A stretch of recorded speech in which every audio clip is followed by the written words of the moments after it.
Hello friends, how are you all? Hope all of you are well. Actually, today we are going to discuss class 9 science chapter 1. Actually, in the previous few videos of chapter 1, I have got many comments.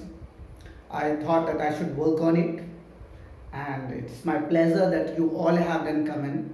Some of the students have said that sir, NCRT some of the topics has not been covered. Actually, some comments are there like evaporation causes cooling, factor affecting evaporation, forces of attraction, conversion of scales of temperature and plasma. Many more comments are there, but I thought that I should give you each and every topic details about this chapter. So today, first of all, we are going to start class 9 chapter 1, matter in our surrounding. And one more complaint was there that sir please अगर आप हिंदी में या गुजराती में कहें तो हम लोग ज़्यादा बेटर समझेंगे. So I thought that I should speak in Hindi also. देखो क्या होता है कि बच्चे का कंसेप्ट क्लियर करने के लिए चाहे मुझे हिंदी बोलना पड़े, इंग्लिश बोलना पड़े या गुजराती बोलना पड़े, ये एक टीचर की जवाबदारी होती है कि बच्चे को जिस लैंग्वेज में समझ में आता है या आना चाहिए उस लैंग्वेज में टीचर उसे समझाए. पहले तो मैं आप सबका दिल से शुक्र अदा करना चाहता हूँ कि आप लोगों ने कमेंट किया और मुझे वीडियोस में लाइक भी किया कि नहीं सर एक्चुअली आप अगर इस तरह से पढ़ाएं तो बहुत अच्छा होगा. So first of all thank you very much and now let's start the chapter. As according to the NCERT as I have seen, first of all we will describe about the physical nature of matter, right. ये जो हमारा NCERT text book है, NCERT text book का जो first page है उसमें हमें physical nature matter क्या है, फिजिकल नेचर ऑफ मैटर क्या है एंड इसके मैटर के पार्टिकल्स कितने छोटे होते हैं इसके बारे में बताया गया. तो सबसे पहले हम लोग स्टार्ट करेंगे मैटर से. क्या कोई मुझे बताएगा what is matter? Anything which occupy space, have some mass and can be judged by our sense organs is called matter. मतलब मैटर कहने का मतलब ऐसा कोई भी वस्तु या मटेरियल जिसमें स्पेस ऑक्यूपाई करने की कैपेसिटी हो, जो कुछ स्पेस ऑक्यूपाई कर सकते, जिसमें कुछ मास होगा और जिसको हम अपने सेंस ऑर्गन से जज कर सकते हैं, ऐसे मटेरियल को हम लोग मैटर कहते हैं. मैटर का जो क्लासिफिकेशन किया गया है, टू पार्ट्स में क्लासिफिकेशन किया गया है, फिजिकल क्लासिफिकेशन और chemical classification, right. Physical classification और केमिकल क्लासिफिकेशन. अब क्वेश्चन यहाँ पे ये आता है कि सर आपने मैटर का डिफाइन तो बता दिया, लेकिन ये फिजिकल क्लासिफिकेशन क्या होता है, केमिकल क्लासिफिकेशन क्या होता है, each and everything I am going to describe. Don't worry, no tension, don't take little bit tension because I am going to describe in this video each and every topic in detail. तो सबसे पहले physical classification. किसी भी matter का जो classification किया गया तो उसको दो आधार पे बांट दिया गया. क्यों दो आधार पे बांटा? क्योंकि उसमें देखा गया कि अगर इसमें हम इस तरह का कुछ रिएक्शन करते हैं, प्रभाव करते हैं, तो इसमें कोई चेंजेस नहीं होता है, और इसमें करते हैं तो एक नया सब्सटेंस का फॉर्मेशन होता है. The physical classification means a classification in which no new substance are form. जैसे मान लीजिए अगर ये मार्कर है, इस मार्कर को मैं बाहर में 40 डिग्री, 45 डिग्री, 50 डिग्री सेल्सियस पे डाल दूं तो हाँ ये हो सकता है थोड़ा गर्म हो जाए, वापस लाऊंगा तो वापस ठंडा हो जाए, कोई नया सब्सटेंस नहीं बन जाए. ऐसा मार्कर जो है एक प्लास्टिक का बॉल नहीं बन जाएगा, राइट. तो physical classification means a classification in which no new substance is form and chemical classification means a classification in which new substance is form. ये फिजिकल क्लासिफिकेशन को हमने 5 पार्ट्स में डिवाइड किया है. जनरली 3 पार्ट्स में हुआ करता था, लेकिन बच्चों का डिमांड और जीएसईबी टेक्स्ट बुक में पहले बताया भी जाता था कि 5 पार्ट्स. तो चलो हम लोग सबके बारे में डिटेल से पढ़ेंगे. तो कौन कौन सा वो पार्ट है? सॉलिड है, लिक्विड है, गैस है, प्लाज्मा है और बीईसी, बोस-आइंस्टाइन कंडेंसेशन. ये 5 पार्ट्स हैं: solid, liquid, gas, plasma, Bose Einstein condensation. अब आ जाइए केमिकल क्लासिफिकेशन. केमिकल क्लासिफिकेशन को 2 पार्ट्स में बांटा गया, एक प्योर सब्सटेंसेस और दूसरा जो है हमारा मिक्सचर. मिक्सचर का मतलब इम्प्योर सब्सटेंसेस. ये देखिए, एक शुद्ध सब्सटेंस और एक अशुद्ध. अशुद्ध का मतलब बहुत सारा मिला हुआ है, इसलिए उसको मिक्सचर कहा जाता है. अदरवाइज इसको हम लोग इम्प्योर सब्सटेंसेस भी कह सकते थे. प्योर सब्सटेंसेस को भी 2 पार्ट्स में डिवाइड किया गया. पहला था हमारा एलिमेंट्स और दूसरा है हमारा कंपाउंड्स. और इस मिक्सचर को भी हमने 2 पार्ट्स में डिवाइड किया, होमोजीनियस मिक्सचर और हेट्रोजीनियस मिक्सचर, होमोजीनियस और हेट्रोजीनियस। तो आप लोग यहां पर बस ध्यान से देखना कि मैंने जो क्लासिफिकेशन की, ये सिर्फ एक फ्लो चार्ट डायग्राम है, इस हर एक वर्ड को आज मैं डिटेल में समझाऊंगा। ये फ्लो चार्ट डायग्राम को अगर आप लोग चाहे तो स्क्रीनशॉट लेकर के रख सकते हो, अदरवाइज अगर आपको लिखना है तो नोटबुक में आप लिख सकते हो, राइट। तो चलिए हम लोग डिस्क्राइब करना स्टार्ट करें। सबसे पहला टॉपिक है हमारा, ये मैटर का जो क्लासिफिकेशन था, इसमें सबसे पहला सॉलिड है, सॉलिड, लिक्विड, गैस। इन सब का जो एक मेन थिंग है जो मैं बताना चाहता हूं, characteristics of particles of matter. Characteristics of particles of matter कहने का मतलब क्या हो गया? सबसे पहले कि मैटर जो है किस चीज से बना हुआ है, और दूसरी बात ये जो बनते हैं तो उसमें किस तरह से वो एक दूसरे से अट्रैक्ट होके रहते हैं, राइट। तो चलिए हम लोग डिस्क्राइब करते हैं सबसे पहले कि ये सॉलिड, लिक्विड या गैस कैसे मैटर बना। तो सबसे पहले मैं आपको बता देता हूं, यहाँ पे जो है हमारा इस क्वेश्चन का आंसर यहाँ पे एलिमेंट्स जो है, कोई पूछेगा आपको व्हाट इज एलिमेंट या व्हाट इज एन एलिमेंट, तो आपको जवाब दोगे सीधा सीधे यहाँ पे, element is an pure substance which is made up of only one type of atoms, only one type of atoms. Pure substance में जो सिर्फ एक ही टाइप के एटम से बनते हैं उसको एलिमेंट कहा जाता है, और जो 2 या 2 से अधिक से बनेगा वो कंपाउंड्स हो जाएगा। मतलब यहाँ पे प्योर सब्सटेंस का, यहाँ पे मैं आपको तीनों फिर solid, liquid, gas, plasma, Bose Einstein condensation से पहले यहाँ पे जो मैं डिस्क्राइब करना चाहता हूँ वो छोटा सा वर्ड है एटम्स, एटम्स एंड मॉलिक्यूल्स। हमारा जो दूसरा या तीसरा चैप्टर होगा उसका नाम ही होगा एटम्स एंड मॉलिक्यूल। तो सबसे पहले व्हाट इज एटम, अगर मैं कुछ क्वेश्चन पूछूं कि एटम क्या है, तो आप लोगों ने शायद पहले भी सुना होगा। एटम मतलब the smallest particle of a matter which cannot be seen by the naked eyes, does not exist in the free state and cannot be cut down or broken down. Are you getting or not? देखिए, 2 तरह का छोटा particle है, एक सबसे छोटा particle जो exist करता है नेचर में, और एक सबसे छोटा पार्टिकल जो एग्जिस्ट नहीं करता है। तो दोनों ये छोटे पार्टिकल्स हैं, एटम्स एंड मॉलिक्यूल्स। तो ये एटम का अगर मैं डिफाइन करूं आपको व्हाट इज एटम, तो मैंने जस्ट आपको कहा कि अगर हम एटम का डिफाइन करें तो atom is the smallest particle of a matter which cannot be cut down, which cannot be break down, which cannot be seen by the naked eyes and does not exist in the free state. कहने का मतलब कि matter का सबसे छोटा particle जिसको हम खुली आंखों से नहीं देख सकते। क्यों नहीं देख सकते? क्योंकि वो एग्जिस्ट ही नहीं कर सकता। उसको एग्जिस्ट नहीं करेगा तो काटेंगे कहां से? इसीलिए एटम का एक प्यूरिफाइड डिफाइन दिया गया, it is the smallest particle of a matter which does not exist. और मॉलिक्यूल जो है ये smallest particle of a matter है जो एग्जिस्ट करता है, इसको हम काट भी सकते हैं, तोड़ भी सकते हैं और देख भी, मतलब फील कर सकते हैं। अब आ जाइए एटम्स और मॉलिक्यूल्स के बाद जो मैं बताना चाह रहा हूं, ये सॉलिड, लिक्विड, गैस, प्लाज्मा और बीईसी के बारे में। सबसे पहले ये एटम्स, मॉलिक्यूल्स, पार्टिकल, ये सारी चीजें छोटे छोटे पार्टिकल्स है, वही एटम है, the smallest particle of a matter, ये पार्टिकल। अब ये स्मॉलेस्ट पार्टिकल जब मिल जाते हैं, जब बनते हैं, जब जुड़ते हैं तो एक नया शेप का फॉर्मेशन कर लेता है। कोई सॉलिड बन जाता है, कोई लिक्विड बन जाता है, कोई गैस बन जाता है। हाँ, लेकिन सबकी अपनी अपनी प्रॉपर्टीज होती है। सॉलिड की अलग प्रॉपर्टीज होगी, लिक्विड की अलग प्रॉपर्टीज होगी और गैसेस की अलग प्रॉपर्टीज होगी। तो कहने का मतलब ये पार्टिकल से ही मिलकर के ये सब बने, राइट। चाहे वो सॉलिड हो, लिक्विड हो, गैस हो, plasma, BEC, elements, compound, mixture, homogeneous, heterogeneous, सब कुछ ये छोटे छोटे पार्टिकल्स एटम्स एंड मॉलिक्यूल्स से मिलकर के बने। तो आखिर इन एटम्स और मॉलिक्यूल के बीच में कितना स्पेस है, उसके आधार पर ये सॉलिड, लिक्विड, गैस या प्लाज्मा और बीईसी को बांटा गया। अब आप कहोगे कि सर सॉलिड में क्या होते हैं, तो अब सबसे पहले आपको जानना होगा ये जो हमारे छोटे छोटे एटम्स, राइट, ये छोटे छोटे एटम्स क्या हैं। आप देख लीजिए, आपको ये दिख रहा होगा कि सर एक लाइन बना है, राइट। ये सपोज करो कि ये एक एटम है जो आप खुली आंखों से यहाँ पर देख लो, लेकिन दिखता नहीं। हाँ, okay, so let's start here.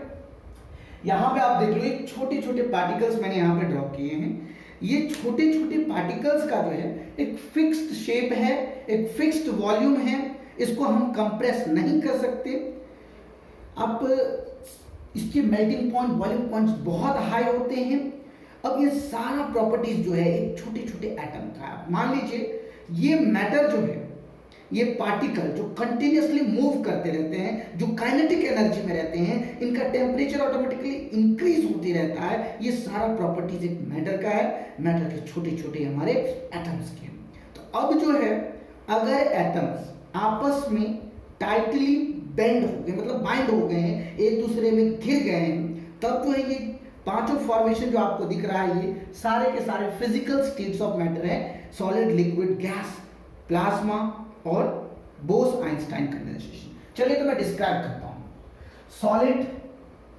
Solid का डिफाइन आप लोगों ने पहले भी पढ़ा होगा, इसमें आप लोगों ने पढ़ा होगा ये सॉलिड जो होता है, अगर हम इसके पार्टिकल्स की बात करें, इसके पार्टिकल्स कैसे एक दूसरे से घिरे हुए रहते हैं, तो मैं आपको बता देता हूं इसका जो प्रॉपर्टीज है। सॉलिड पार्टिकल्स आप देखोगे इनका जो शेप, साइज, वॉल्यूम होता है वो फिक्स्ड होता है। मतलब इनका शेप, इनका साइज, इनका वॉल्यूम, ये तीनों के तीनों क्या होते हैं? फिक्स्ड होते हैं। S for shape, S for size, V for volume. मतलब अगर हम इसको यहाँ पे 1 किलो का कोई ब्रिक्स है, वो ब्रिक्स को अगर हम देखेंगे तो वही उसका लेंथ रहेगा, वही उसका ब्रेथ रहेगा, वही उसका मास रहेगा, जो भी वॉल्यूम है वो उतना ही रहेगा। शेप, साइज, वॉल्यूम इसका क्या होता है? सिर्फ वॉल्यूम फिक्स होता है, राइट? इसका क्या होता है? सिर्फ वॉल्यूम फिक्स होता है और इसका कुछ भी फिक्स नहीं होता गैस का। तो हम लोग ये सारे डिफाइंस बचपन में पढ़ते थे, ऐसा मैटर जिसका फिक्स्ड शेप, साइज, वॉल्यूम सब कुछ एक जैसा, मतलब फिक्स्ड हो कि ये बदलेगा नहीं, तो वो सॉलिड हो गया। जिसमें सिर्फ वॉल्यूम फिक्स्ड हो, जैसे एक ग्लास में अगर हम 1 लीटर दूध लेते हैं तो चाहे वो ग्लास में ले, बकेट में ले, जग में ले, हर जगह क्या होगा? उसका वॉल्यूम फिक्स्ड होगा, राइट? और गैसेस का तो पता नहीं, अगर आप यहाँ पे डिओड्रेंट लगाते हो तो डिफ्यूजन प्रॉपर्टी के कारण वो पूरी जगह स्प्रेड हो जाता है। तो ये सॉलिड, लिक्विड, गैस के। अब हम लोग पार्टिकल्स की बात करते हैं। पार्टिकल्स क्या होते हैं? ये सॉलिड बना कैसे, ये लिक्विड बना कैसे, ये गैसेस बना कैसे? मैं आपको बताता हूं।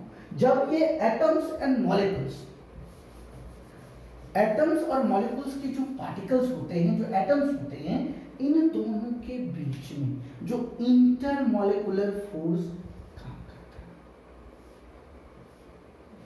देखो ये एक चैप्टर होगा हमारा 9th स्टैंडर्ड में, ग्रेविटेशन, जिसमें मैं डिस्क्राइब करूंगा आपको कि अगर कोई दो बॉडी के, मान लो ये एक बॉडी है, एक दूसरा बॉडी ये है, इसका m1 मास है, इसका m2 मास है, दोनों का डिस्टेंस r है।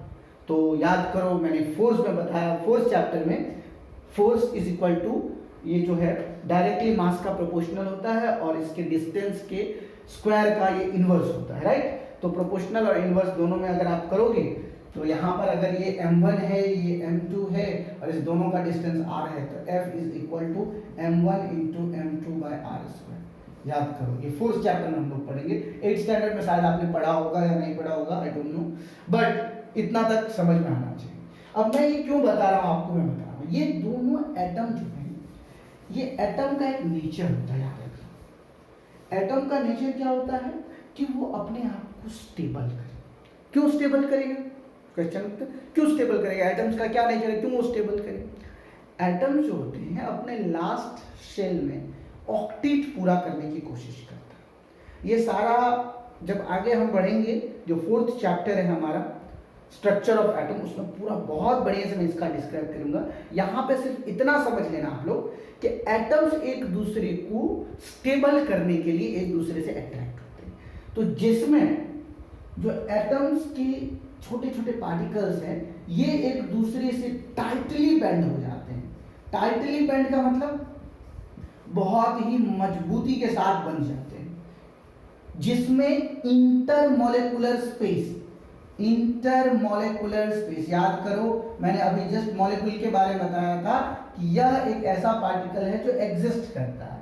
तो इन दोनों के अंदर में जो ये छोटे छोटे पार्टिकल्स है, उन दोनों का जो स्पेस है, दो एटम्स, दो मॉलिक्यूल के बीच में जो स्पेस है वो बिल्कुल ना के बराबर है। सॉलिड की बात कर रहा हूं मैं, गॉट इट? जब कोई दो एटम्स आपस में टाइटली बेंड है, when two particles are tightly bend with each other. क्यों टाइटली बेंड होगा? मैंने अभी जस्ट आपको बताया, एटम्स का नेचर होता है कि उसको स्टेबल रखना। तो यहाँ पर जब दो एटम्स आपस में स्टेबल होंगे तो वो एक दूसरे से बॉन्ड बनाएगा, और ये बॉन्ड जब बनाएगा तो वो डिपेंड करेगा इन दोनों का इंटरमॉलिक्यूलर स्पेस के अंदर। जैसे एज फॉर एग्जांपल सपोज करो कि अगर मुझे यहाँ से 5 मीटर के डिस्टेंस में जंप करना है, तो अब मैं देखूंगा यहाँ से 5 मीटर का जो डिस्टेंस होगा उस डिस्टेंस की कैपेसिटी है मेरी हाई जंप करने की या नहीं, राइट। तो वो डिस्टेंस डिपेंड करता है 5 मीटर में, लेकिन अगर कोई 1 मीटर कहेगा तो डेफिनेटली 1 मीटर तो कोई बच्चा भी जंप कर लेगा। Got it or not got it? What I want to see you is the intermolecular space. इनका इंटरमॉलिक्यूलर स्पेस जो है, बीच का जो दो मॉलिक्यूल्स के बीच का स्पेस नहीं होता, जिस कारण से ये एक दूसरे से टाइटली पैक होते हैं। और एक दूसरे से टाइटली पैक होने के बावजूद आप देखोगे अगर ये टाइटली पैक है, इनका जो फोर्स ऑफ अट्रैक्शन है दो पार्टिकल्स के बीच में बहुत ही स्ट्रॉन्ग फोर्स है जिसको हम तोड़ नहीं सकते, जिस कारण से इनका शेप, वॉल्यूम और जो साइज है वो फिक्स्ड हो जाता है। Are you getting? तो ये जो सॉलिड का है इंटरमॉलिक्यूलर स्पेस और force of attraction. Force of attraction क्या होगा? जब भी मैंने अभी जस्ट बताया, जब दोनों एटम स्टेबल होने के लिए क्या करते हैं, वो केमिकल बॉन्ड बनाते हैं, वही उनका फोर्स ऑफ अट्रैक्शन है जो अभी मैंने आपको जस्ट बताया m1 m2/r²। Force of attraction, जब दो एटम आपस में अट्रैक्ट करते हैं तो उनके बीच का इंटरमॉलिक्यूलर स्पेस है ही नहीं, वो दोनों एक दूसरे से बहुत ही स्ट्रांगली बॉन्ड बनाए हुए हैं, जिस कारण से उनके दोनों के बीच का थोड़ा भी इंटरमॉलिक्यूलर स्पेस नहीं है, जिस कारण से वो सॉलिड है। अगर कोई भी ऐसा मैटर है जो सॉलिड है लेकिन वो जो है, जैसे मान लीजिए स्पॉन्ज आप बोलोगे, तो स्पॉन्ज में क्या होता है देखना, उसके अंदर पानी घुस जाता है, उसको हम निचोड़ सकते हैं, राइट, स्क्वीज कर सकते हैं। तो वो स्क्वीज जो, जैसे नींबू या देख लो नींबू सॉलिड, उसको स्क्वीज कर सकते हो आप। तो ये जो इंटरमॉलिक्यूलर स्पेस होता है उनके बीच में थोड़ा स्पेस होता है, जिस कारण से उसको हम स्क्वीज कर सकते हैं, जिस कारण से हम स्पॉन्ज को दबा सकते हैं। अब आप बात करोगे रबर बैंड का, रबर बैंड जानते होंगे रबर बैंड, तो वो रबर बैंड को हम लोग स्ट्रेच कर सकते हैं। वो जो है, अब यहाँ पे एक एनसीईआरटी में क्वेश्चन भी ऐसा है रबर बैंड के बारे में, what about a rubber band, can it change its shape on stretching, is it a solid? Yes. अगर हम बात करें रबर बैंड की, तो क्या रबर बैंड सॉलिड है?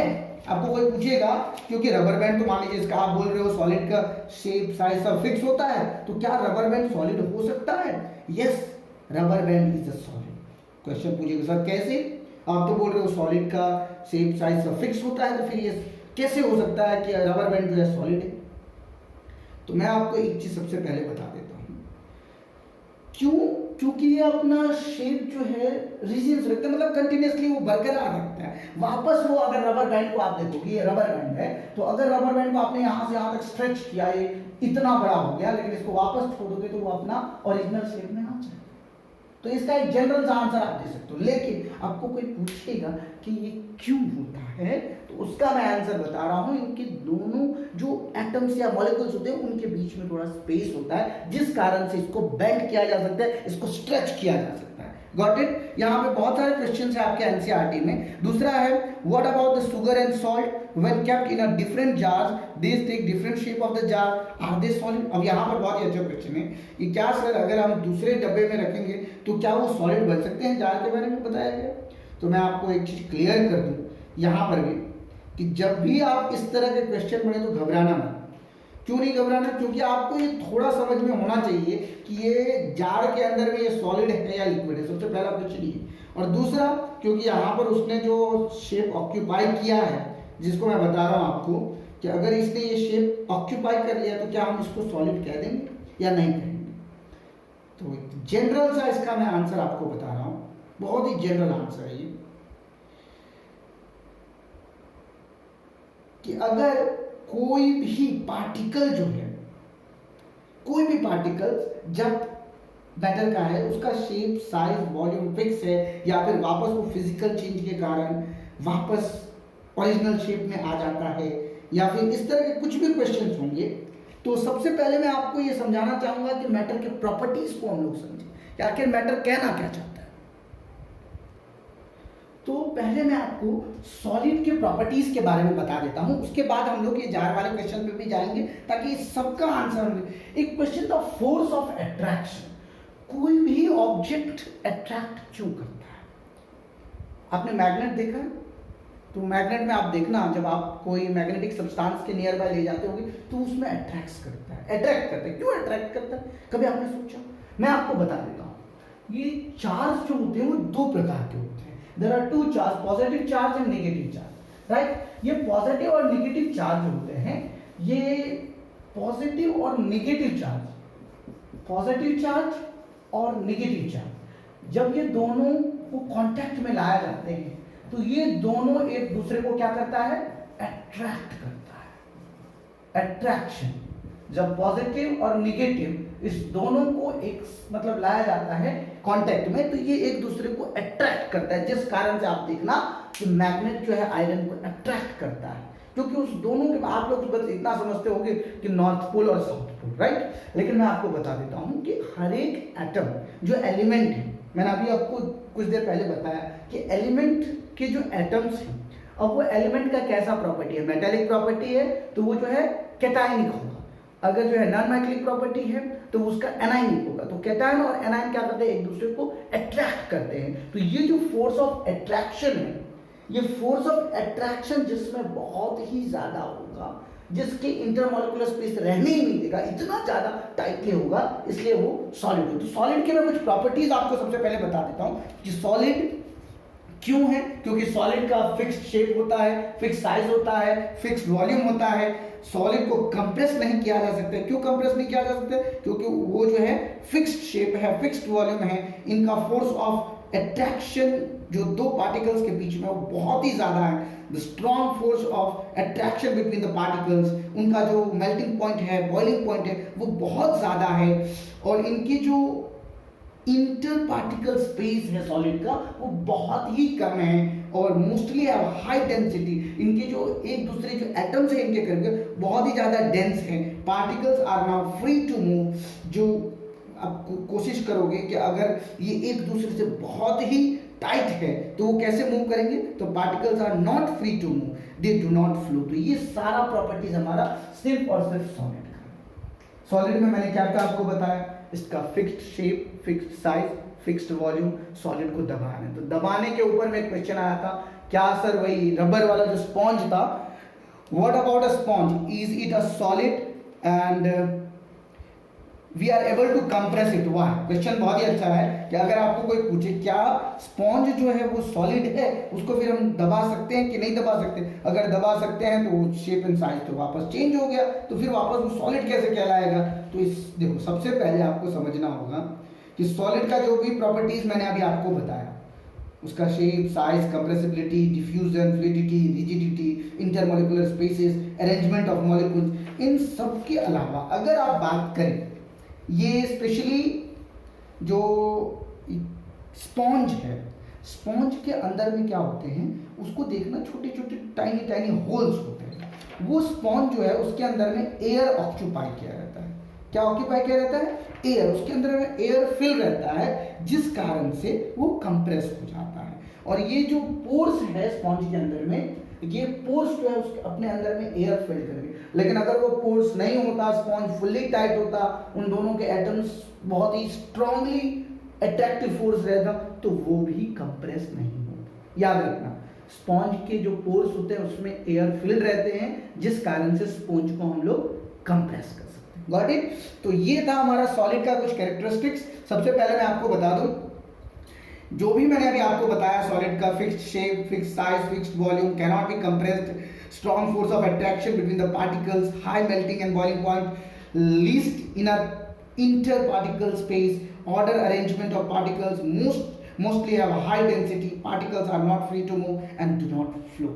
So ये सारा प्रॉपर्टी सिर्फ और सिर्फ अभी मैंने बताया आपको सॉलिड का। क्योंकि सॉलिड जो है ना, कोई भी चीज बोलते हैं सॉलिड है यार, तो ये सॉलिड जो है ना, सॉलिड की ये सारे प्रॉपर्टीज है। पहले सॉलिड के बारे में समझो, सॉलिड का कौन कौन सा प्रॉपर्टीज है जिस कारण से उसको सॉलिड कहा गया। तो अभी मैंने जितनी भी आपको प्रॉपर्टीज बताया उस सबको अगर आप लिखना चाहो तो लिख सकते हो, अगर नहीं लिखना चाहो तो इस वीडियो को 2-3 बार ध्यान से सुनना, तो आपके सारे क्वेश्चन के आंसर, सॉलिड रिलेटेड जो भी क्वेश्चन है आपको सारे आंसर मिल जाएंगे। तो सॉलिड का सबसे बड़ा fixed shape, fixed volume, cannot be compressed, strong force of attraction between the particles, high melting point and boiling point, इनके अंदर का जो पार्टिकल होता है least inter particle space, ordered arrangement of particles, mostly have high density, particles are not free to move, और ये flow नहीं कर सकते। और इसके बारे में अगर और आपको जानना है डेंसिटी या फ्लूइडिटी या रिजिडिटी के बारे में, तो जो सॉलिड का जो प्रॉपर्टी होता है, सबसे पहला कि solid have maximum inter particle attraction, they are very closely packed, they are very rigid, solid diffuses very slowly, they cannot be compressed because they are having fixed shape, fixed size and fixed volume। चलिए अब solid के बाद हम लोग चर्चा करेंगे liquid का। Liquid का क्या होगा सॉलिड का कंपेयर में, आप बताओ कि इसका शेप एंड साइज कैसा है? क्या इसका शेप एंड साइज फिक्स है? नहीं, शेप एंड साइज फिक्स नहीं, हाँ वॉल्यूम फिक्स है, राइट, क्योंकि इसका वॉल्यूम जो है चाहे कहीं भी हम लेके चले तो इसका शेप एंड साइज फिक्स नहीं है, लेकिन वॉल्यूम फिक्स है। इसको कंप्रेस जो है नहीं किया जा सकता। आप सोचो कि समुद्र में अपना हाथ डाल के सोचो कि दबाओ समुद्र, is it possible? No, liquid can be compressed, right, so can not be compressed easily, उसको दबा नहीं सकते, जैसे स्पॉन्ज को दबा दिया ना आपने, वैसे लिक्विड को can not be compressed easily, right. It is having a less force of attraction between the particles than solid. Solid के कंपेयर में अगर हम लिक्विड की बात करें तो इसका जो इंटरमॉलिक्यूलर स्पेस जितना सॉलिड का थंब होता है उतना उससे थोड़ा ज्यादा होता है लिक्विड का, इसीलिए less force of attraction between the particles, low melting point and low boiling point. Solid का हाई मेल्टिंग पॉइंट होता है, सॉलिड का हाई बॉइलिंग पॉइंट होता है, लेकिन बात कर रहे हैं हम लोग लिक्विड का, तो लिक्विड का क्या होता है? Low melting point and boiling point, more inter particle space. हाँ, जितना कंपेयर हम बात करें इंटर मॉलिक्यूलर स्पेस सॉलिड का जितना मतलब स्ट्रांगली ये टाइट होता है, उसके कंपेयर में लिक्विड का थोड़ा लूजली होता है। और ये लूजली होने के कारण ही इसके अंदर एक प्रॉपर्टी आती है जिसको हम लोग फ्लूइडिटी कहती है, बहने की जो क्षमता है, ये फ्लूइडिटी केस जो है ये लिक्विड के कारण इसीलिए आती है क्योंकि इनका जो इंटर पार्टिकल स्पेस है सॉलिड से ज्यादा है। Little order in arrangement of particles, थोड़े थोड़े अरेंज रहते हैं, सॉलिड तो फुल्ली अरेंज है, लिक्विड की बात करें तो little bit arrangement in particles, having less density, particle can move easily and flow from higher to lower, flow from higher to lower. तो ये सारा प्रॉपर्टीज हो गया हमारा लिक्विड का। अब चलिए हम लोग बात करते हैं गैस का। गैस का ना तो शेप, साइज, वॉल्यूम कुछ भी फिक्स नहीं है। अगर हम बात करें गैस में कि क्या गैस को हम लोग कंप्रेस कर सकते हैं, याद रखना प्यारे बच्चों, सिर्फ गैस ही है जिसको आप कंप्रेस्ड इजीली कर सकते हो, राइट। इनका जो फोर्स ऑफ अट्रैक्शन पार्टिकल्स के बीच में होता है बहुत ही कम है, इसीलिए वो गैस है। लेकिन अगर बात करें सॉलिड और लिक्विड का, सॉलिड का तो बहुत ही टाइट होता है, लिक्विड का लिटिल बिट लूज, और गैस के फुल्ली मतलब फ्रीडम है उनके पास, इसीलिए उनको कंप्रेस इजीली किया जा सकता है। बहुत कम फोर्स ऑफ अट्रैक्शन होता है पार्टिकल्स के बीच में, इनका मेल्टिंग पॉइंट और बॉइलिंग पॉइंट बहुत ही कम, मैक्सिमम इंटर पार्टिकल स्पेस, इनका जो इंटर पार्टिकल स्पेस है वो बहुत ज्यादा है, और बहुत ही कम डेंसिटी है, least density. Particles move in all the direction, exert pressure on the walls of container, flow in all the direction.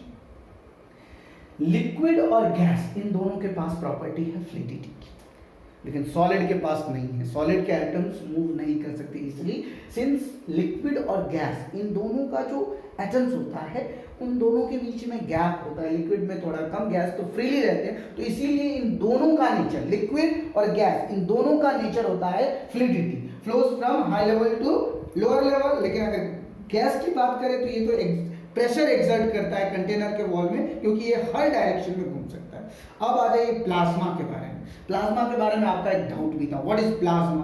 Plasma जो है ये फोर्थ स्टेट है मैटर का। इसको अगर आपने, it consist of super energetic and super excited particles which are in the form of ionized gas. The fluorescent tube, neon sign bulbs consist of plasma. Inside the neon bulb there is neon gas, where inside the fluorescent tube there is helium gas or some other gas. The gas gets ionized, that is gas gets charged when electrical energy flows through it. This charging up creates glowing plasma inside the tube of bulb. The plasma glows with a special color depending upon the nature of the gas.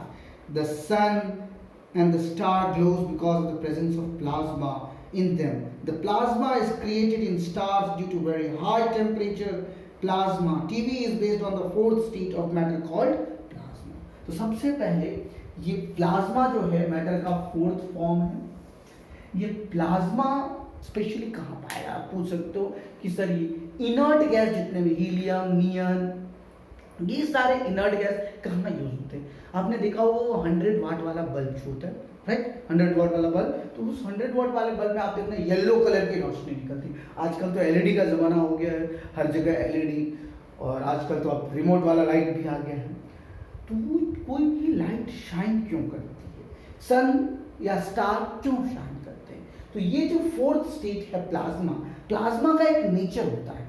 क्या nature होता है? ये plasma जब भी जलेगा, मतलब when it glows it have a special colour depending upon the nature. कौन सी गैस के कांटेक्ट में आया है उस गैस के कलर से वो ग्लो करेगा, चाहे वो सन हो या स्टार हो. ये सब इसलिए ग्लो करते हैं क्योंकि उनके अंदर में प्लाज्मा प्रेजेंट रहता है.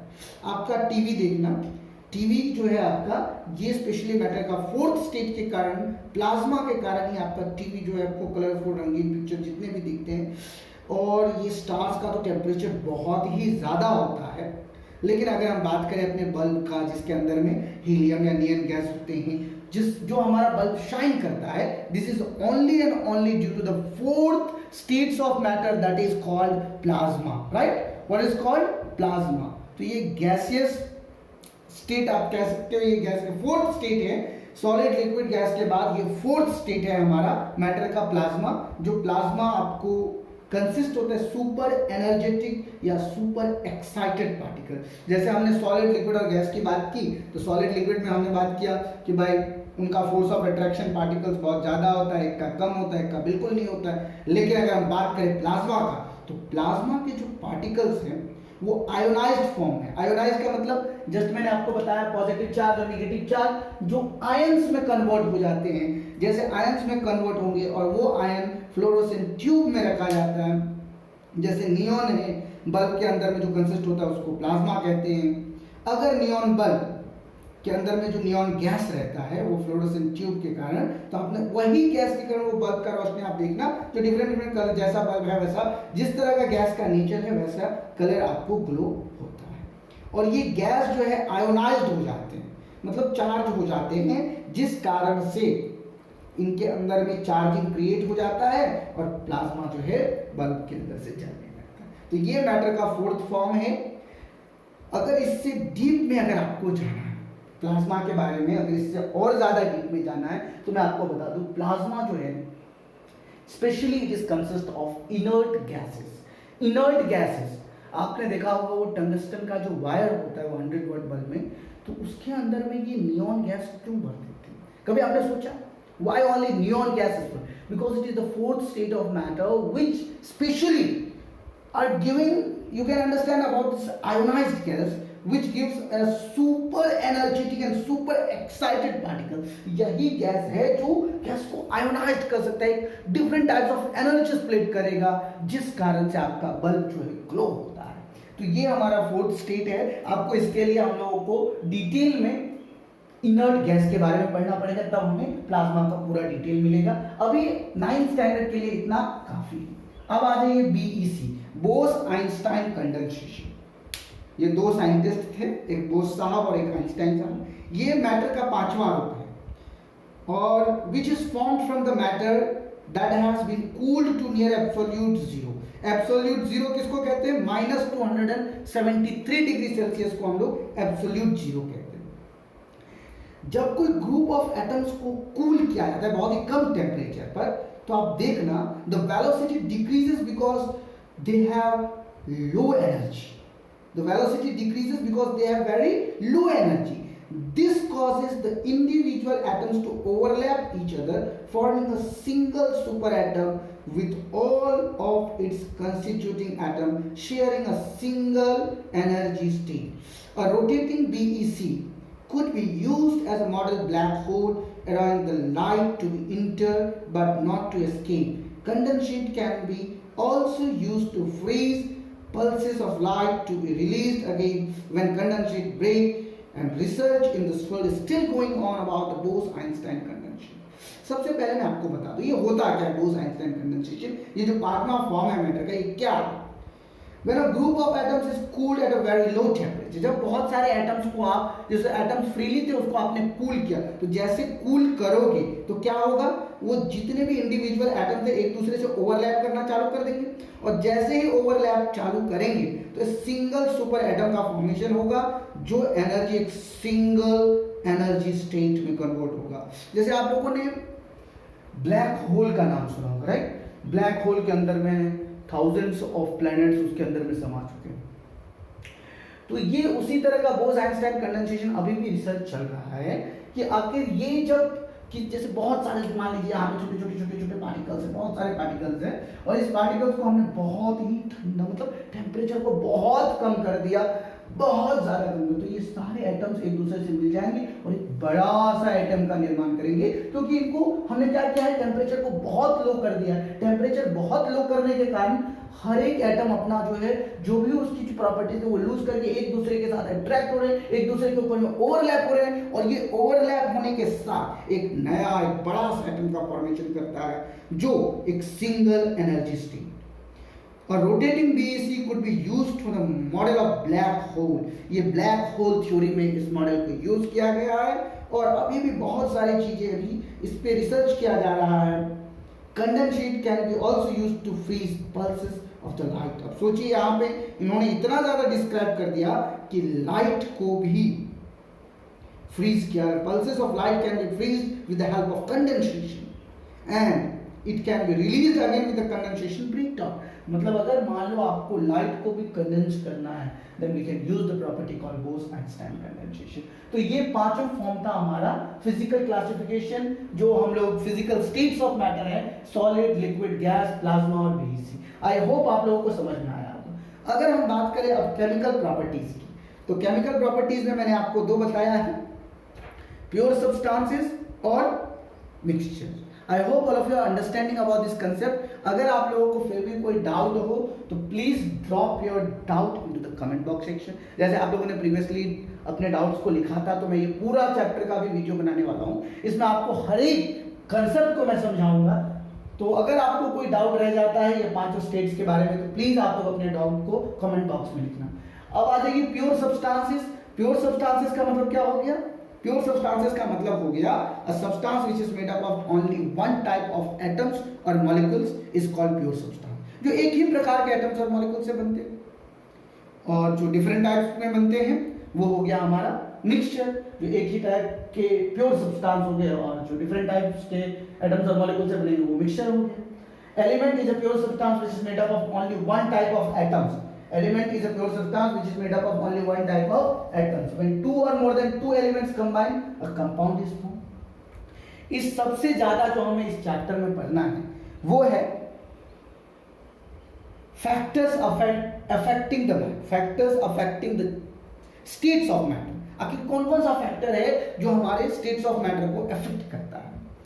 तो आप लोगों ने ये तो बहुत ही इजीली सुना होगा, सॉलिड कैसे लिक्विड बनता है, लिक्विड कैसे गैस बनता है, और गैस कैसे वापस सॉलिड बनता है।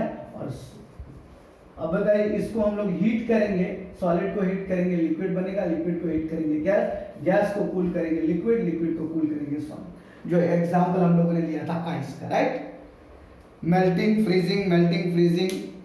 आप लोग देखो, सॉलिड को अगर आप डायरेक्टली गैस में उड़ाओगे सब्लिमेशन प्रोसेस के द्वारा तो वो डायरेक्टली गैस में हो जाएगा, लेकिन सॉलिड को मेल्ट करोगे तो लिक्विड बनेगा, लिक्विड को मेल्ट करोगे या बॉईल करोगे तो गैस में कन्वर्ट होगा। फिर वापस अगर गैस को आप सॉलिडिफिकेशन करना है तो सब्लिमेशन प्रोसेस, गैस को कंडेंसेशन करोगे तो लिक्विड होगा, और लिक्विड को फ्रीज करोगे तो सॉलिड होगा। अब ये कौन कौन से प्रोसेस हैं जो अफेक्ट करते हैं change of states of matter? तो सबसे पहले मैं कुछ इसके अफेक्ट, इसको अगर आपको स्क्रीनशॉट लेना है तो स्क्रीनशॉट ले सकते हो, अदरवाइज अब जो मैं बताने वाला हूं the factors affecting the states of matter. तो चलिए बच्चों, अब जो हम लोग पढ़ेंगे वो टॉपिक का नाम है the factors affecting the change of state of matter. Factors affecting the change of states of matter.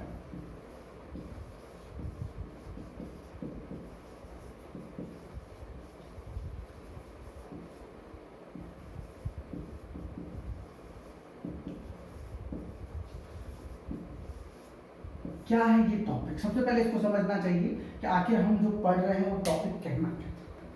क्या कोई फैक्टर है जो मैटर के स्टेट को चेंज कर सकता है। अभी ऊपर मैंने एक डायग्राम बनाया था जिसमें मैंने आपको जल्दी जल्दी बता दिया कि सॉलिड से लिक्विड, लिक्विड से गैस, इसको मेल्ट करेंगे, इसको फ्रीज करेंगे, वही सारा चीज अब हम पढ़ने वाले हैं। Factors affecting the change of states of matter.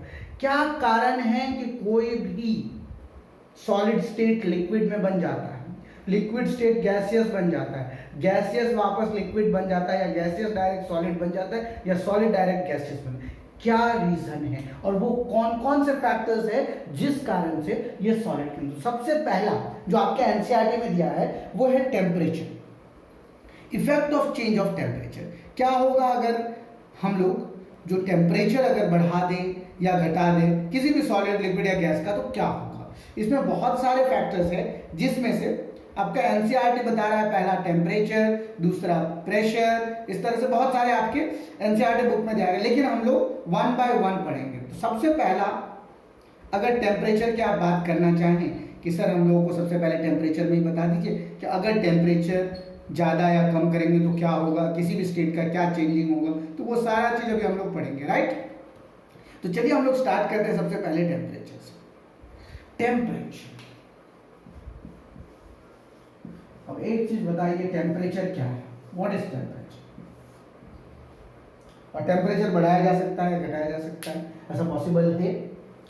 तो आप लोगों ने चैप्टर पढ़ा होगा 7th स्टैंडर्ड में, heat chapter, heat and its effect. तो वहां पर ये वर्ड आपने सुना होगा टेम्परेचर। टेम्परेचर मीन्स हॉटनेस या coldness of a body. Temperature means hotness या कोल्डनेस ऑफ अ बॉडी। तो अगर आप टेम्परेचर किसी भी ऑब्जेक्ट में चेंज करोगे, चाहे वो सॉलिड हो, लिक्विड हो, गैस हो, तो उसके लिए सबसे पहले आपको पता करना होगा कि ये हॉट है या कोल्ड है, इसका कितना टेम्परेचर है। तो वो कैसे आप मेजर करोगे, थर्मोमीटर से। Thermometer is an instrument which measures the hotness और coldness of a body, right. तो अगर आप सॉलिड को लिक्विड में चेंज करोगे तो क्या करना पड़ेगा। द टेम्परेचर ऑफ सॉलिड, जो भी हमारा सॉलिड ऑब्जेक्ट का जिस पर वो सॉलिड एग्जिस्ट किया है, उसमें क्या करेंगे हम लोग, टेम्परेचर को इंक्रीज करेंगे। और टेम्परेचर जैसे ही आप इंक्रीज करोगे तो क्या होगा, काइनेटिक एनर्जी जो है उनके अंदर में, उनका जो इंटरमॉलिक्यूलर पार्टिकल्स है वो रैंडमली मूविंग स्टार्ट कर देगा। और जैसे ही रैंडमली मूविंग स्टार्ट करेगा, on increasing the temperature of solids, the kinetic energy of the particle increases. Due to this increase in kinetic energy, the particles start vibrating with a greater speed. The energy supplied by heat overcomes the force of attraction between the particles, and the particles leave their fixed position and start moving freely. A stage is reached when the solid melts and is converted into liquid. The minimum temperature at which a solid melts to become a liquid at the atmospheric pressure, it's called melting point. अब सबसे पहले आप एक बात समझो, आप लोगों ने कभी किचन में मम्मी का हेल्प किया, स्पेशली जब वो चपाती बना रही होती है, या फिर जब वो पानी बॉईल कर रही होती है, या फिर जैसे वो आइस है, और आइस कभी आपने ऐसा फेनोमेनन देखा होगा कि आइस ऑटोमेटिकली मेल्ट हो गया। याद रखना, कोई भी, मैंने अभी जस्ट बताया आपको, ये सॉलिड में क्या होते हैं, इनका इंटरमॉलिक्यूलर स्पेस जो है बिल्कुल मतलब ना के बराबर, बहुत ही कम होता है इंटरमॉलिक्यूलर स्पेस। अगर हम इसमें इसको हीट करेंगे, क्या करेंगे, हीट करेंगे, ये सॉलिड है, इसको हमने टेम्परेचर को बढ़ाया, राइट, टेम्परेचर को हमने इंक्रीज किया, 10 degree, 20 degree, 30 degree, 40 degree, 50 degree, 60 degree. तो क्या होता है, इनके अंदर में जो एटम्स और मॉलिक्यूल्स, जो भी पार्टिकल्स थे इनका, अब ये जैसे ही इनको हीट लगेगा, ये काइनेटिक एनर्जी की स्पीड से जैसे अपना भागना चालू करेंगे, क्योंकि इनका हीट लगे, तो इनका इंटरमॉलिक्यूलर जो connection, the force of attraction होता है, वो ब्रेक हो जाता है। ये ब्रेक हो गया, अब इंटरमॉलिक्यूलर जो पार्टिकल्स थे, वो भी जो स्पेस था वो ज्यादा हो गया, इंटरमॉलिक्यूलर फोर्स ब्रेक हो गया, तो अब ये एटम्स और मॉलिक्यूल्स क्या हो गए, लूजली। तो अब ये लूज हो गए वापस, जैसे ही हीट आपने कम किया, तो अब इनको ये तो नहीं पता था कि इसको इसके साथ बाइंड अप करना है, इसको इसके साथ करना है, इसको इसके साथ, तो ये रैंडमली कहीं ना कहीं जाकर के, तो इस परिस्थिति में सॉलिड जो है लिक्विड में कन्वर्ट हो जाता है। कैसा कन्वर्ट हो जाता है, लिक्विड में। क्यों? क्योंकि इनके अंदर की जो पार्टिकल्स है, इंटरमोलिकुलर पार्टिकल्स है, जैसे आप हम लोग टेम्परेचर बढ़ाएंगे, हीट इंक्रीज करेंगे, टेम्परेचर इंक्रीज करेंगे, तो ये रैंडमली जो है एकदम एटम्स का मूवमेंट चालू हो जाता है। मैं आपको बताता हूँ कि मैंने अभी आपको जस्ट एक क्वेश्चन पूछा था, क्या आपने कभी मम्मी को किचन में हेल्प किया है, स्पेशली चपाती बनाते समय? तो देखना आपकी मम्मी जब चपाती बनाती है, राइट, तो चपाती बनाते समय जब वो चपाती को तावे पे डालती है, तो तावा पर डालने के बाद क्या होता है, आप देखना रोटी हमारा फुल नहीं लगता। कभी आपने सोचा क्यों?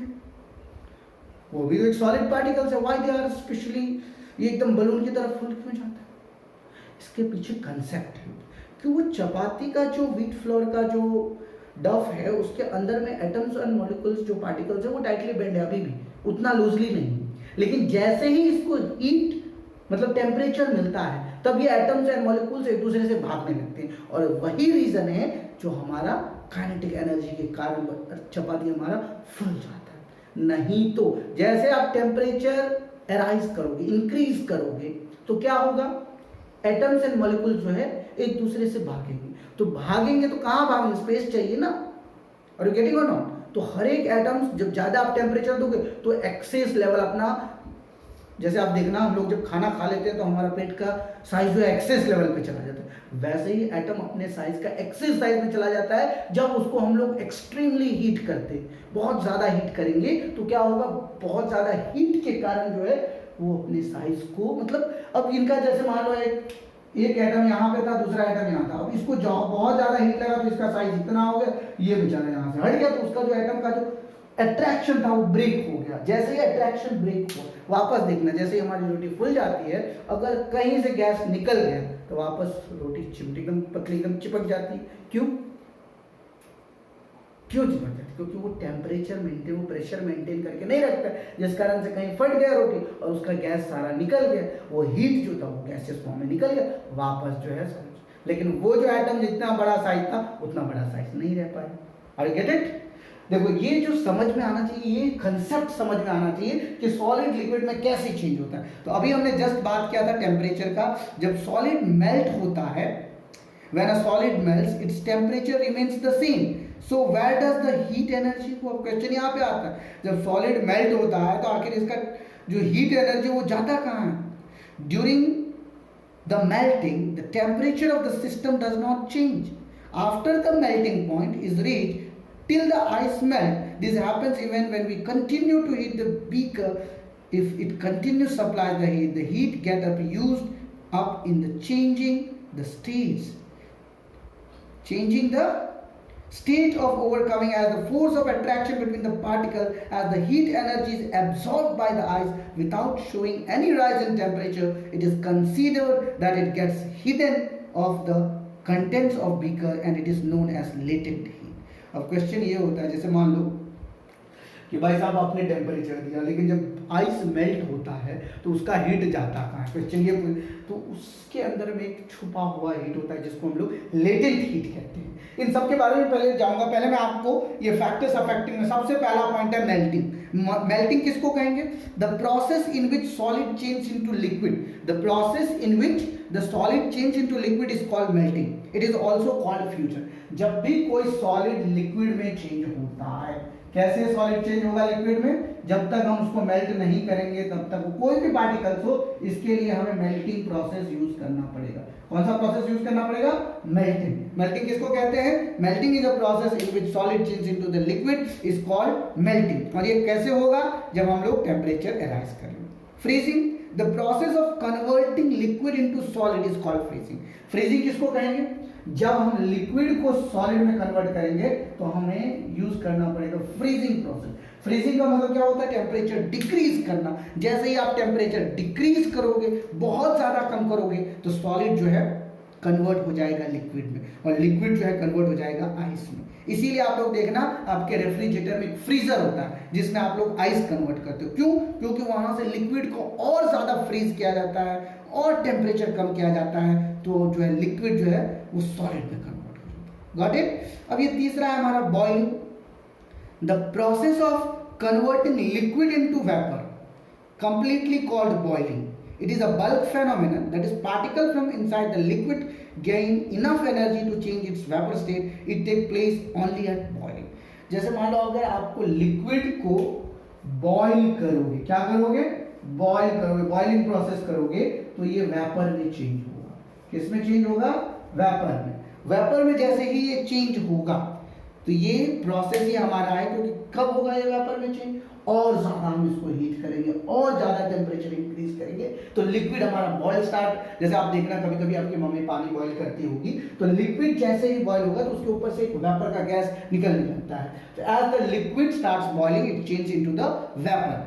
This is a bulk phenomenon when the particles from inside the liquid get more and more energy to change its states, that is vapor state. It takes place only at the boiling. अब मान लीजिए liquid को, अब ये vapour जो है, vapour को अगर वापस आपको लिक्विड बनाना है तो कौन सा प्रोसेस करोगे, वेपर को आप कंडेंस करोगे. क्या करोगे, कंडेंसेशन. कंडेंसेशन, ये कंडेंसेशन क्या होता है, condensation is a process of converting gas or vapors into the liquid. Condensation is a process of converting gas into liquid. Water vapors get condensed on the surface of glass containing chilled water. अब question ये होता है, देखो जैसे ही हम लोग refrigerator से एक ग्लास मतलब एक बॉटल निकालते हैं पानी का, तो देखना ऑटोमेटिकली उसके ऊपर में वाटर ड्रॉपलेट्स आ जाता है. This is because of condensation. क्या होता है आप खुद सोचो, रेफ्रिजरेटर में जो उसका टेम्परेचर होता है बहुत ही कम होता है. रेफ्रिजरेटर से हमने बाहर निकाला तो ये जो एटमॉस्फेरिक टेम्परेचर है वहाँ पर जो वाटर के मतलब ड्रॉपलेट्स है, जो एटमॉस्फेरिक में जो H2O मॉइस्चर कंटेन है, उनको वो टेम्परेचर मिलता है और वो बॉटल के सरफेस पे जाकर के वो लिक्विड ड्रॉपलेट्स में चेंज हो जाते हैं. यही रीजन है, यही प्रोसेस है हमारा कंडेंसेशन. जैसे ही सॉलिड को लिक्विड बनाना है, लिक्विड को गैस बनाना, याद रखना ये सारे प्रोसेस को, मेल्टिंग, फ्रीजिंग, बॉइलिंग, कंडेंसेशन, उसके बाद है हमारा इवापोरेशन, सॉलिडिफिकेशन, सब्लिमेशन. देखो ये सारा का सारा कमाल है सिर्फ और सिर्फ ये टॉपिक है टेम्परेचर का. टेम्परेचर बढ़ाओ, टेम्परेचर घटाओ, यही दो जो है हमारा सारा प्रोसेस कर रहा है. चाहे वो मेल्टिंग हो, चाहे बॉइलिंग हो, चाहे फ्रीजिंग हो, चाहे कंडेंसेशन हो या इवापोरेशन. इवापोरेशन किसको कहते हैं, evaporation is a process in which liquid change into the vapour, water change into vapor if it left uncovered. Wet clothes dry up because the water gets evaporated. The particles of the water collide with each other as well as with the particles of the gases in the atmosphere. After some time the particle on the surface gains sufficient energy so to change into vapor. It is the surface phenomenon. एक surface phenomenon देखना, आप लोग कपड़े धो के सूखने के लिए देते होंगे, कभी सोचा आपने ये कपड़े का जो पानी का मॉलिक्यूल जो कहाँ चला जाता है, इवापोरेट हो जाता है. क्यों इवापोरेट होता है, कभी आपने सोचा why it evaporates? Because as the particles of the water collide with each other, as the particles of the gases which is present in the atmosphere, they collide with each other, they get particles on the surface with a sufficient amount of energy, so these liquid particles change into the vapor and this process is a surface phenomenon. याद रखना कि जैसे आप लोग तो सीधा सीधी समझते हो भाई धूप में डाला कपड़ा सूख गया, ऐसा नहीं होता है. केमिस्ट्री है, केमिस्ट्री में बहुत कुछ होता है. तो इसमें क्या होता है, जैसे लिक्विड के जो पार्टिकल्स है उसके अंदर में और एटमॉस्फेरिक के जो गैसेस पार्टिकल्स हैं वो दोनों एक दूसरे से कोलाइड करते हैं. अब क्वेश्चन आया वो कोलाइड क्यों करेंगे, राइट? Why they will collide the gases particles and why the liquid particles will collide? It is a surface phenomenon when this particles get a sufficient amount of energy to collide with this liquid particles to gases particle as they both collide and then this liquid convert into vapour. Got it? अब आ जाइए solidification. कैसे solid बनता है? The process of conversion of gas into liquid and liquid into solid is called solid. सबसे पहले gas को क्या करेंगे, लिक्विड में कन्वर्ट करेंगे. गैस को लिक्विड में कन्वर्ट किया और लिक्विड को सॉलिड में कन्वर्ट किया. तो ये जो प्रोसेस है, इस प्रोसेस को क्या कहा जाता है, solidification. And water solidifies to form ice. Iodine vapours on cooling from iodine solid carbon dioxide at a high pressure changes into the dry ice, that is solid carbon dioxide. बहुत सारे ऐसे process है जो solidification process में आते हैं. मतलब सीधा सीधी याद रखना, कोई पूछेगा व्हाट इज सॉलिडिफिकेशन तो सीधा सीधी जवाब देना, it is a process of conversion of gas और liquid into solid. It is a process of conversion of gas or liquid into solid is called solidification. As for example, water solidifies to form ice. Iodine vapors on cooling from iodine solid. Iodine vapours on cooling from iodine solid, और carbon dioxide को जब बहुत ही ज़्यादा pressure दिया जाता है, मतलब उसको प्रेशर के साथ जो है कंप्रेस किया जाता है, तब वो ड्राई सॉलिड है, जो स्पेशली आप लोग देखते होंगे ये जो ड्राई कार्बन डाइऑक्साइड है, जब भी कोई शो वगैरह होता है तो उसमें जो मतलब धुआं निकलता है, स्मोक जैसा निकलता है, that is solid carbon dioxide, उसको ड्राई आइस भी कहा जाता है। Got it? चलिए उसके बाद है हमारा सब्लिमेशन। सब्लिमेशन क्या है? Sublimation, it is a process in which solid directly change into the vapor without changing into the liquid state. बहुत सारा ऐसा केमिकल्स है जो डायरेक्टली चेंज हो जाते हैं सॉलिड से गैस स्टेट में, जैसे मान लीजिए कैम्फर हो गया, अमोनियम क्लोराइड हो गया, और बहुत सारे ऐसे केमिकल्स हैं जो विदाउट, जैसे नेफ्थलीन का बॉल हम लोग अपने बैग सब में डालते हैं, देखना नेफ्थलीन बॉल जो है डिसअपियर हो जाता है कुछ दिनों के बाद। क्यों? क्योंकि they directly change from solid to gas state, and that process is called, what is called, sublimation. Sublimation is a process in which solid directly change into vapor without changing into the liquid state. As for example, camphor, iodine, ammonium chloride, naphthalene. Naphthalene can sublimate. Now after getting all these factors about the changes, factors affecting the change of states of matter, now what will be the effect of change of pressure? अगर pressure डालोगे तो क्या होगा?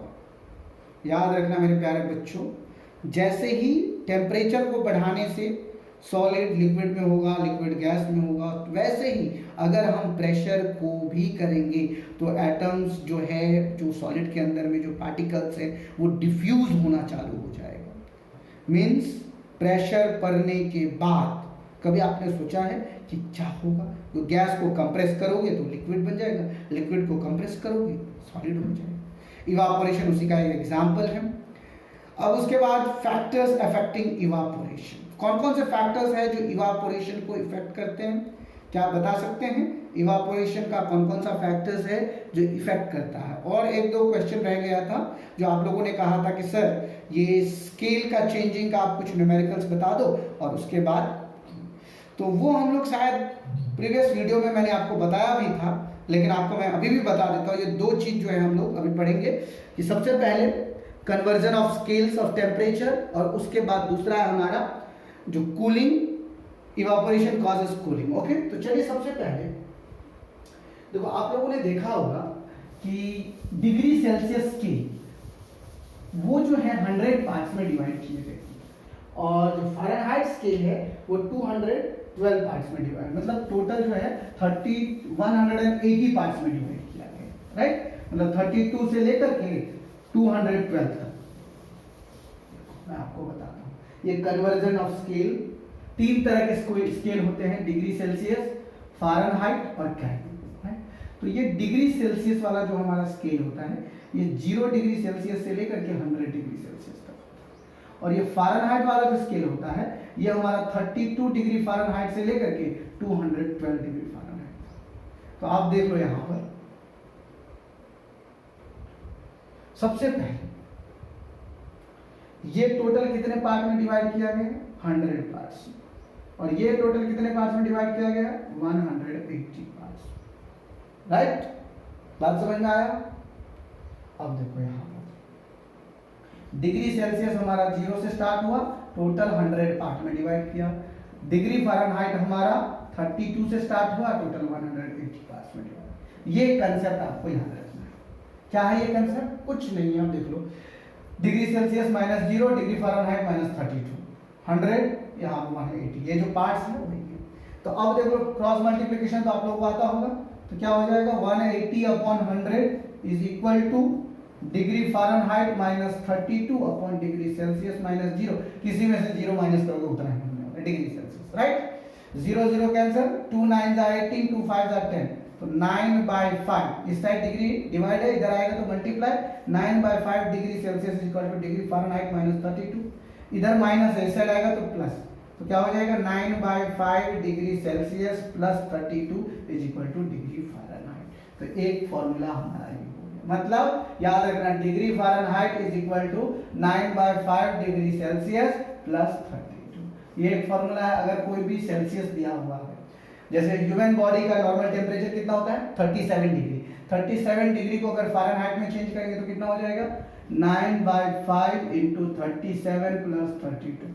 अगर इसको divide करना है तो डिवाइड कर लो, पहले देख लो 9 7 जा 63, 6 9 3 जा 27 प्लस 6 33 बाय 5 प्लस 32 डिवाइड करो 5 6 जा 30, 5 6 जा 30, 66.66 plus 32 is equal to 98.6 degree Fahrenheit. याद रखना normal human body temperature either 98.6 degree Fahrenheit or 37 degree Celsius. ये हो गया सेल्सियस। और सेल्सियस को फारेनहाइट में चेंज करना और फारेनहाइट को सेल्सियस में चेंज करना होगा तो क्या करोगे, कुछ नहीं, बस यहाँ पे देख लो, हमें डिग्री फारेनहाइट निकाला, हमने यहाँ पे डिग्री सेल्सियस हमको निकालना, तो क्या करेंगे हम लोग, सीधा सीधी देख लो, ये उधर जाएगा तो क्या हो जाएगा, degree Celsius is equal to 5/9 degree Fahrenheit plus 32, sorry -32 not plus, -32। याद रखना ये जो फॉर्मूला हो जाएगा हमारा डिग्री सेल्सियस, अगर फारेनहाइट दिया हुआ, जैसे मान लो कि भाई 98.6 या कोई भी मतलब 100 डिग्री फारेनहाइट दिया हुआ है, उसको तुम्हें डिग्री सेल्सियस में चेंज करना है, तो degree Celsius is equal to 5/9 degree Fahrenheit minus 32, right. So here 5/9 100 minus 32, 5/9 10 minus 2 8, 9 minus 3 6, 68।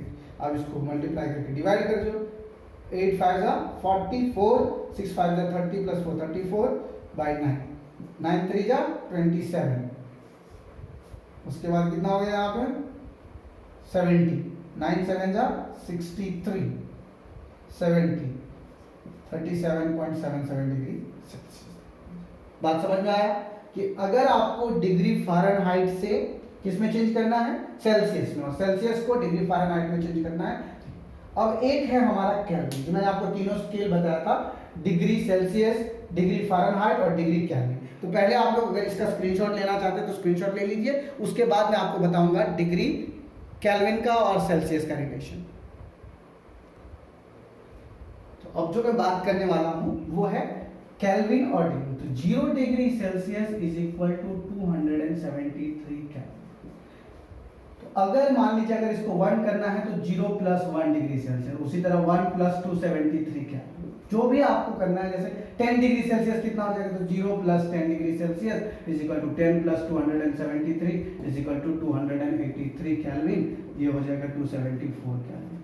समझ में आ गया कि जैसे जितना डिग्री सेल्सियस है उसमें सिर्फ 273 ऐड कर देना है, तो आपका जैसे मान लीजिए क्वेश्चन होगा 300 डिग्री सेल्सियस बराबर कितना केल्विन, क्या करोगे, 300 + 273 kelvin is equal to 573 kelvin. Got it. अगर डिग्री सेल्सियस को केल्विन में चेंज करना है तो उसमें सिर्फ और सिर्फ 273 ऐड करना है। तो चलो ये हमारा टॉपिक खत्म हो गया कि conversion of scales of temperature. अब एक टॉपिक हमारा बच गया है, फैक्टर्स अफेक्टिंग द इवापोरेशन। जैसे वो कूलिंग वाला जो है लास्ट टॉपिक जो है हमारा बुक का एनसीईआरटी चैप्टर में, evaporation and how does evaporation cause cooling. आपके एनसीईआरटी में बहुत ही अच्छी तरह से 2-3 एग्जाम्पल भी दिया गया है कि हम समर के महीने में कॉटन क्लोथ्स क्यों पहनते हैं, और why do we see water droplets on the outer surface of the glass container ice cold water. तो मैंने अभी जस्ट आपको बताया ये सेकंड क्वेश्चन का। अभी चलिए how does evaporation cause cooling, evaporation cooling कैसे करता है। What happens when you see some acetone या nail polish remover on your fall on your palm, the particles gain energy from your palm or surrounding and evaporate, causes cooling and palm on feel cool. After a hot sunny day, the people sprinkle water on the roof or open ground because the large latent heat of vaporization of water helps to cool the hot surface. Can you cite some more examples about the daily life where you can feel the effects of cooling due to evaporation? अब सबसे पहले आप आ जाओ कि evaporation जो अभी मैंने आपको बताया, what is evaporation. Evaporation is a process in which liquid change into vapour. Liquid change into vapour मतलब water change into the vapour in left covered. Now wet clothes dry up because the water gets evaporated. जैसे मैंने आपको बताया क्यों गीला कपड़ा सूख जाता है। तो अब क्वेश्चन क्या है कि अगर आप समर के महीने में अगर आप कॉटन क्लोथ्स पहनते हो और आपको स्वेट आता है, पसीना आता है, तो we perspire more because of the mechanism of our body which keeps us cool. we know that during evaporation the particles of the surface of the liquid gain more energy from the surrounding of the body surface and change into the vapor. The heat energy equal to the latent heat of vaporization is absorbed from the body, leaving the body cools. Cotton becomes a good absorber of water, helps in absorbing the sweat and exposing it to the atmosphere for easy evaporation. देखो सबसे पहले क्या होता है कि अगर हमारा body, चूँकि समर या कोई भी हमारा बॉडी का जो मैकेनिज्म है, तो हम लोग वर्क करते हैं तो हमारा बॉडी जो है इवापोरेट, तो सारा जो है रेस्पिरेशन के कारण जो हमारा इवापोरेट होता है, तो स्वेट के रूप में बाहर निकलता है। अब ये स्वेट, जैसे मैंने आपको बताया था इवापोरेशन प्रोसेस में जो गीला कपड़ा जो है कैसे जो है सूख जाता है, तो मैंने क्या बताया था आपको कि ये जो लिक्विड है, मतलब जो हमारा हमने गाड़ दिया है कपड़े से, पानी को निकाल दिया है, निचोड़ दिया, तो उसके बाद ये एटमॉस्फेरिक जो पार्टिकल्स है, गैसियस पार्टिकल, और ये जो लिक्विड पार्टिकल्स है, ये दोनों लेटेंट हीट ऑफ वेपराइजेशन के कारण, कौन सा लेटेंट हीट ऑफ वेपर, आप क्वेश्चन पूछोगे सर ये लेटेंट हीट क्या होता है, पहले आप बताओ तो मैंने आपको बताया था हिडन हीट। अब कैसे पता चलेगा कि ये लेटेंट हीट है या नहीं है, तो सीधा सीधी याद रख लेना, इसका एक मैं डिफाइन बता देता हूँ, व्हाट इज लेटेंट हीट। अगर लिखना हो नोटबुक में तो नोटबुक में लिख भी सकते हो आप, व्हाट इज लेटेंट हीट।